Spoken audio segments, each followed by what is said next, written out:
Hello बच्चों, welcome to Gurukul academy. आज हम देखेंगे मध्य के मैदानी भाग। लास्ट क्लास में हमने उत्तर के पर्वतीय प्रदेश किया हुआ है, तो आज हम स्टार्ट करेंगे मध्य के मैदानी भाग। गुरुकुल एकेडमी बसना को सब्सक्राइब करें और बेल आइकन को प्रेस करें ताकि मेरी आने वाली सभी वीडियो की नोटिफिकेशंस आपको मिलती रहें। तो स्टार्ट करते हैं। तो मध्य के मैदानी भाग में आपको कुछ पॉइंट पहले देखने हैं। उसमें आपको मालूम होगा जो अरावली पर्वत श्रृंखला है, ये हमारे भारत का मैप, यहाँ पे इधर की ओर राजस्थान की ओर, यहाँ पे आपका अरावली पर्वत श्रृंखला है। क्या है यहाँ पे? अरावली पर्वत श्रृंखला, जो क्या करता है, राजस्थान को दो भागों में बांटता है। एक होता है आपका पूर्वी राजस्थान, ये वाला हिस्सा, और एक होता है पश्चिमी राजस्थान, ये वाला हिस्सा। ठीक है, तो अरावली पर्वत क्या करता है, राजस्थान को दो भागों में बांटता है। और जो हमारे मध्य के मैदानी भाग हैं, उनका विस्तार यहाँ से यहाँ तक कहीं है। ठीक है, तो कहाँ से कहाँ तक है देखेंगे तो यहाँ पे जो पश्चिमी राजस्थान है, यहाँ पे एक मरुस्थल है जिसका नाम है थार का मरुस्थल। पिछली क्लास में मैंने ये आपको बताया है। तो थार का मरुस्थल से लेके, तो थार के मरुस्थल से लेकर आसाम तक इसका विस्तार है। मध्य के मैदानी भाग का विस्तार कहाँ से कहाँ तक है? पश्चिम में थार के मरुस्थल से लेके पूर्व में आसाम तक। ठीक है, यहाँ ये यहाँ तक समझ में आया आप लोगों को। उसके बाद जो देखें मध्य के मैदानी भाग का कुल जो क्षेत्रफल है, देखें यहाँ पे 6.52 लाख किलोमीटर वर्ग है। मतलब जो ये पूरा मैदानी क्षेत्र है, इनका टोटल एरिया कितना है? 6.52 लाख किलोमीटर स्क्वायर। ठीक, उसके बाद जो सर्वाधिक गहराई है, सर्वाधिक गहराई मतलब मरुस्थल में जो सर्वाधिक गहराई है वो यहाँ उत्तर प्रदेश, आपका उत्तर प्रदेश में इलाहाबाद में सर्वाधिक गहराई है मरुस्थल का। यहाँ तक समझ में आया आप लोगों को? जो नेक्स्ट पॉइंट है हमारे पास, महाद्वीप के ऊंचे भाग को पर्वत कहते हैं। जो महाद्वीप में सबसे ऊंचा भाग होता है उसको हम क्या बोलते हैं? पर्वत बोलते हैं या माउंटेन बोलते हैं। सबसे ऊंचा पर्वत कौन सा है? Mount Everest. अब आप लोग इसको मान लीजिए ये एशिया कॉन्टिनेंट है,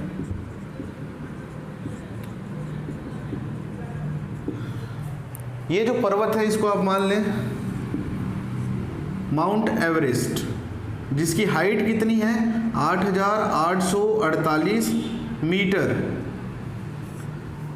जो सबसे ऊंचा पर्वत है, ये कहाँ पे स्थित है? नेपाल में स्थित है। नेक्स्ट है हमारे पास महासागर में सबसे गहरे भाग को हम गर्त बोलते हैं। अब ये महासागर है, इसका नाम हम देते हैं, ये प्रशांत महासागर है।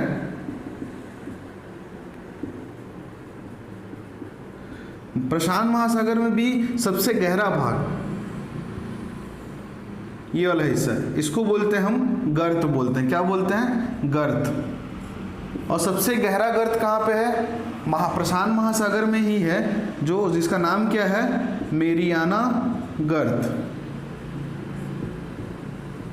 ठीक, तो महासागर के सबसे गहरे भाग को हम गर्त बोलते हैं। और गर्त में सबसे गहरा गर्त कौन सा है? मेरियाना गर्त, जो कहाँ स्थित है? प्रशांत महासागर पे। यहाँ तक समझ में आया आप लोगों को? और इसकी गहराई है 11,022 मीटर, और इसकी गहराई है 11,022 मीटर। ओके, यहाँ तक समझ में आया?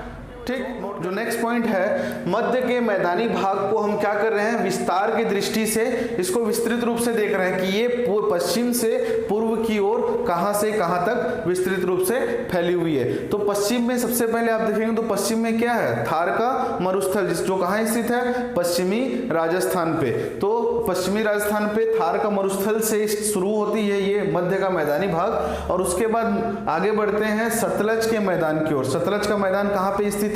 पंजाब और हरियाणा के बीच में, इसीलिए इसको क्या बोलते हैं? पंजाब हरियाणा का मैदान भी बोलते हैं। उसके बाद आ जाएंगे पश्चिमी उत्तर प्रदेश का मैदान। ये कौन से क्षेत्र में है? ये गंगा यमुना के दोआब क्षेत्र में स्थित है। इसके बाद आ जाएंगे आप लोग रोहेलखंड का मैदान। रोहेलखंड का मैदान कहाँ पे स्थित है देख लें, गंगा एवं शारदा नदी के बीच में स्थित है। कहाँ पे स्थित है रोहेलखंड का मैदान? गंगा एवं शारदा नदी के बीच में स्थित है। और कौन से एरिया में स्थित है? ये उत्तर प्रदेश के बीच वाले हिस्से, जिसको हम लोग मध्य उत्तर प्रदेश भी कहते हैं, मध्य उत्तर प्रदेश में स्थित है। पांचवा है आपका अवध का मैदान। अवध का मैदान कहाँ पे स्थित है? ये भी मध्य उत्तर प्रदेश में ही स्थित है और ये शारदा और घाघरा नदी के बीच में स्थित है। कहाँ पे? शारदा एवं घाघरा नदी के बीच में स्थित है। अवध के मैदान के बीचों बीच एक नदी बहती है जिसका नाम है गोमती नदी। और गोमती नदी क्या करती है? गोमती नदी अपने किनारे एक शहर बसाती है जिसका नाम है लखनऊ। ठीक है, याद रखेंगे, जिसका नाम है लखनऊ। ये लिखा हुआ है, देख लेंगे, नोट करते चलें। गोमती नदी को हम क्या बोलते हैं? अवध की जीवन रेखा भी बोलते हैं। छठवां देख लेंगे कौशल का मैदान। कौशल का मैदान कहाँ स्थित है? ये उत्तर प्रदेश के पूर्वी भाग में स्थित है, इसीलिए इसको हम लोग क्या बोलते हैं? पूर्व उत्तर प्रदेश का मैदान भी बोलते हैं। अभी हम लोग इन सबको आप देख लें अभी पॉइंट वाइज, फिर मैं इसको डायग्राम में भी आपको समझाऊंगा।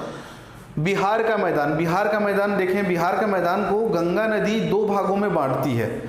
पहले भाग को हम बोलते हैं मिथिला का मैदान और दूसरे भाग को बोलते हैं हम मगध का मैदान। यहां तक आप लोगों को समझ में आया? याद रखेंगे पॉइंट, ठीक, लिख लें। उसके बाद आठवां पॉइंट है आपका बंगाल का मैदान, ठीक, और नौवां पॉइंट है आपका आसाम का मैदान। तो यहां तक आपका मध्य का मैदानी भाग विस्तृत रूप से फैला हुआ है। और सबसे कम क्षेत्र कौन सा आपका? आसाम का मैदान, सबसे कम क्षेत्र।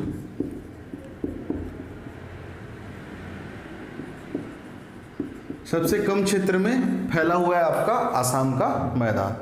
यहां तक समझ में आया? अब हम इसको देखते हैं डायग्राम में, ठीक है। तो डायग्राम में आप अच्छे से समझिएगा कि कौन सा मैदान कहाँ पे, मध्य का जो मैदानी भाग है वो कहाँ से कहाँ तक विस्तृत है, उसको हम डायग्राम से समझते हैं थोड़ा सा, ठीक है। तो सबसे पहले जो आपको मालूम है, यहाँ कहीं पे, यहाँ पे एक मैदान है जिसको आप, एक मरुस्थल है जिसको आप क्या बोलते हैं? थार का मरुस्थल, जो कहाँ पे स्थित है? ये पहला नंबर हो गया आपका पश्चिमी राजस्थान पे। यहाँ ऊपर में आपके पास एक मैदान है जिसको आप बोलते हैं सतलज का मैदान।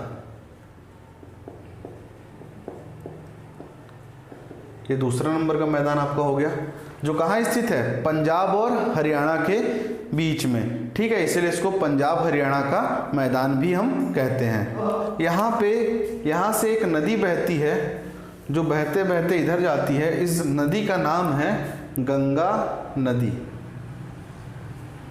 ठीक। और यहाँ से एक नदी बहती है जो आके गंगा नदी में मिल जाती है। इस नदी का नाम है यमुना नदी। समझ में आया यहाँ तक? अब ये जो क्षेत्र है, बीच का क्षेत्र है, इस क्षेत्र को बोलते हैं हम गंगा यमुना दोआब का क्षेत्र। बोलते हैं इस क्षेत्र को गंगा यमुना दोआब का क्षेत्र। जहाँ पे गंगा नदी में यमुना नदी समाहित हो जाती है, उस क्षेत्र को बोलते हैं हम गंगा यमुना दोआब का क्षेत्र। यहाँ पे एक मैदान है, उसका नाम है पश्चिमी उत्तर प्रदेश का मैदान। ये हो गया हमारा तीसरा नंबर का मैदान, ठीक।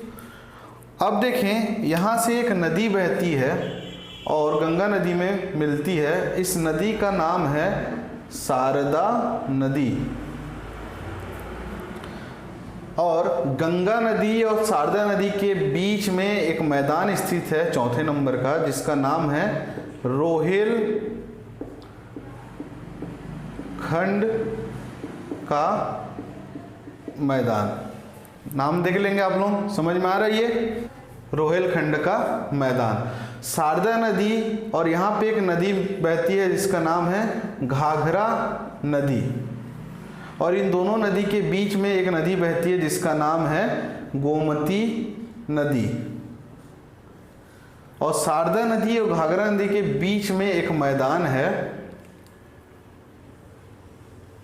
बीच में एक मैदान है जिसके बीचों बीच गोमती नदी बहती है। इस मैदान का नाम है अवध का मैदान। लिख लेंगे, अवध का मैदान। और गोमती नदी अपने किनारे एक शहर बसाती है जिसका नाम है जिसका नाम है लखनऊ। ठीक, यहां तक समझ में आया आप लोगों को। अब देखें, घाघरा नदी के बाजू में एक मैदान है, इस मैदान का नाम है पूर्वी उत्तर प्रदेश का मैदान। ठीक, ये पश्चिमी भाग है उत्तर प्रदेश का, ये मध्य भाग है, और ये पूर्वी उत्तर प्रदेश का मैदान। यहां तक समझ में आप लोगों को। पूर्वी उत्तर प्रदेश का मैदान को हम और क्या बोलते हैं? कौशल का मैदान। कौशल का मैदान।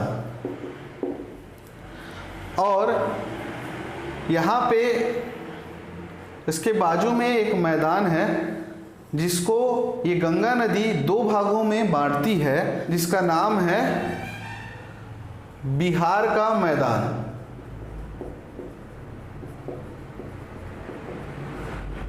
जिसको गंगा नदी दो भागों में बांटती है। पहले भाग को हम बोलते हैं मिथिला का मैदान और दूसरे भाग को बोलते हैं मगध का मैदान।